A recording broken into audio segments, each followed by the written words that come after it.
Ladies and gentlemen, let's gaming Telecom video. AMD are facing a class action lawsuit. Now, Tom Dickey, who is the plaintiff, is claiming that AMD lied and misinformed customers regarding the core count of the Bulldozer range of processors. Now, before I get into the video proper, I do want to warn you all that if you hear explosions, popping, whistling in the background, I've not suddenly been transported to a war zone. Instead, it is fireworks season here in the United Kingdom, and there's not much I can do about it. So, this popped up on a couple of websites, tech-related, but originated, at least to my knowledge, on Legal Newsline. And a couple of people actually asked my opinion regarding this, and they linked me to the Legal Newsline article. So I was going to cover it yesterday, but I was busy with Call of Duty, and so it slipped today. Even though I'm still recording Call of Duty, but that's a different topic. So originally it was filed on the 26th, that's of this year, of course, October 26th of this year, rather, in the US District Court, Northern District of California, and it is obviously versus AMD, and they are accused once again of violating Consumer Legal Remedies Act and California's unfair competition law, false advertising, fraud, breach of express warrant, neglect, and misrepresentation, and unjust enrichment. Now, the plaintiff themselves are suing for damages, including statutory and punitive damages, pre- and post-judgment interests, litigation expenses, as well as any other injunctive or declarative relief, and as deemed as reasonable. So, that's a lot of charges, and it's a bit of a sticky situation. What it really boils down to is your definition of core count. So, here's the thing. AMD's processor consists of modules, 4 of them to be precise if you're referring to the Bulldozer. So each module actually has 2 integer cores and 1 floating point core. Essentially, it really depends on your workload on how these processors perform, and unfortunately, because they do share resources, that's another consideration to take into account. Now, personally speaking, I would say that they are 8 cores. I would side on the... I would probably go with AMD on this one. Now, the main reasons behind that are A, it's fairly... AMD have been pretty open with this. They've released technical slides and all the other bits and pieces that you would expect, and therefore that's fine. Secondly, there are 2 physical integer cores once again.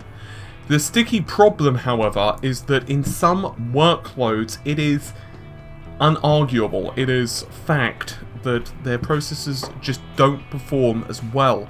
This is specifically when dealing with floating point, because obviously, once again, you've only got the 1 floating point core per module, which makes it a bit of a sticky problem.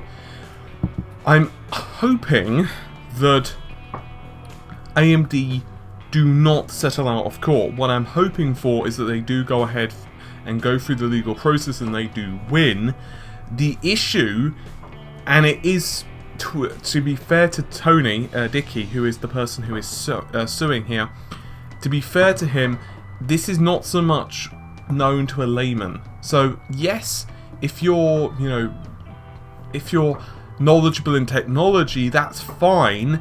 You're gonna know all this stuff, and you're gonna be pretty well informed. But the average person is probably not gonna know that, which is a fairish point. The problem is, you start dealing with a really dicey ground when it comes to technology and marketing. Remember, back even in the 16-bit era, you had all these different phrases, like bits were synonymous with performance, and we all know about the Jaguar 64 and other systems where bit count was all that mattered. The higher the bit count, the better the performance, and this of course was not always the case.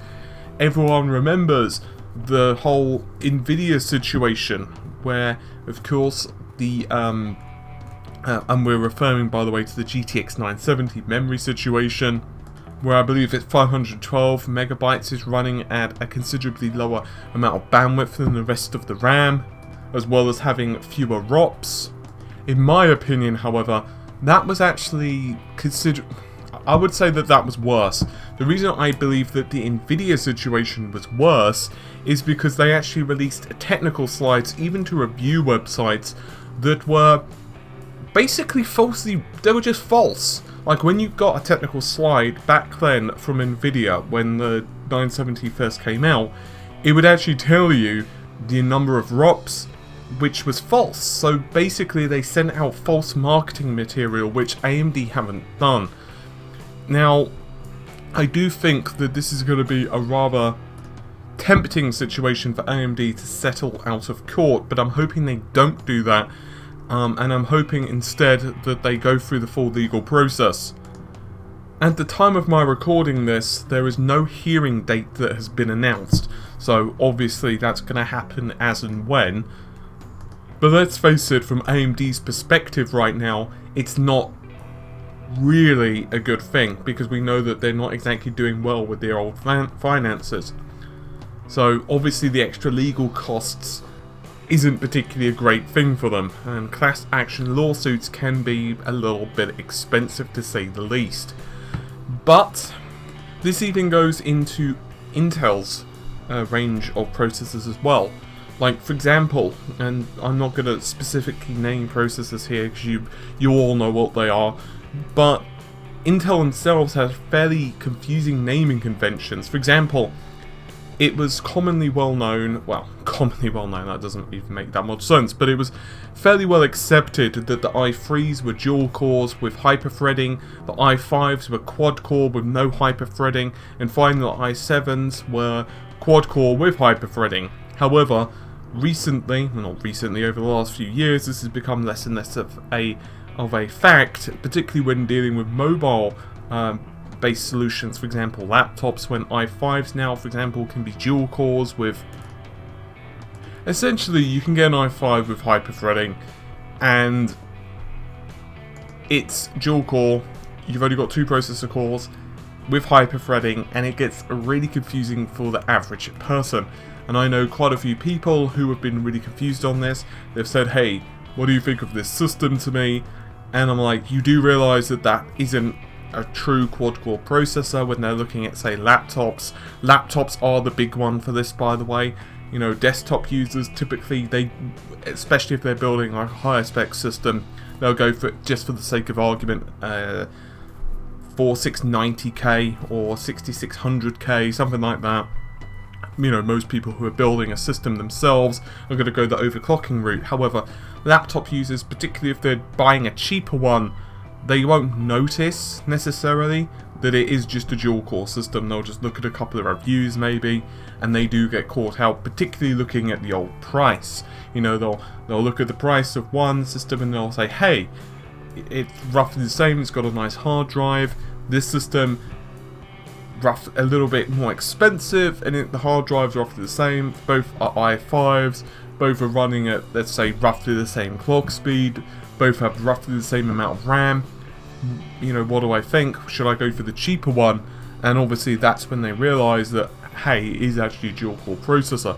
My point being that this is one of the problems of the tech industry, and I would even argue this goes down to other problems such as graphics cards. GPUs have been a massive issue, and this isn't just an Nvidia thing or an AMD thing. Tons of vendors have done this. We all know about, for example, the 8800 GTXs back in the day, which had so many different bloody rebrands and tweaks and changes. It was absolutely ridiculous. And even now with the R9 300 series, the 390 for the sake of argument, there are a few changes without a question. You know, technically there are a couple, for example, amount of memory, but on an average point of view, it is effectively well, I guess you could say a rebrand. So this is one of the problems with technology. I've argued about it for some time, and I had a feeling that eventually someone somewhere would launch a class action lawsuit, and there have been instances of this in the past, but it's going to continue to happen. I don't feel, however, AMD have been deceptive when it comes to the range of processors. I think they have been fairly open with those in the tech market, but unfortunately those are not necessarily enthusiasts. They might not really understand what a floating point unit is, or they might not understand, hell, to be honest with you, how many people who are not particularly technically inclined even understand what RAM is. The amount of people I have spoken to who are technically clueless, and you say to them, okay, this has got, you know, what system are you looking for? And then they will say, well, I would like 1 terabyte of RAM. And I think, well, I bloody would as well. However, I can't really afford, you know, the server rack. So I'm going to assume, and you're thinking this mentally, I'm going to assume you're probably thinking hard drive space. You want 1 terabyte hard drive. And obviously at that point, you're probably not going to really ask them about the amount of memory. So instead, rather than that, so what type of applications do you run? And that's probably the better way to go. Anyway, let me know your thoughts on this one.